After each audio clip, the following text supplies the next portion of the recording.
Hey everybody, I'm Dorothy the Organizer, and if you're wondering what the heck should I do with all my Christmas cards like every year, do I keep them, do I throw them, I feel guilty, what should I do? I have the answer. The first thing is, if you really care, take a moment and read through them. Once the holiday is over, read through them. You know how you get these kinds of letters from people? Go ahead and take a moment. They took the time to reach out to you, read it, and then you can get rid of it if you'd like to. I say you've got 3 areas where you can put those cards, and I've divided them into 3 spaces. One category is for all those new envelopes that come in with new addresses, and you need to change the address in your database. So that's item number 1.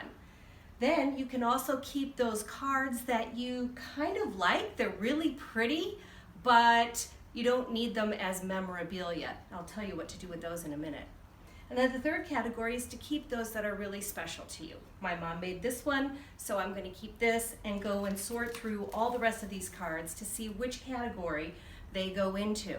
And of course, if you really don't want them at all, you can just toss the rest. So I guess that's a 4th category. But what I like to do with Christmas cards, so that you feel like you're recycling and making use of cards, you can actually take some of these cards and cut out the images so that next year you can simply put them on your packages and they become the little "To Dorothy, Love Marty" on the package. So there you go. Cut out the images and keep them.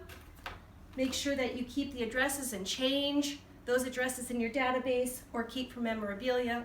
Chuck the rest. Good luck.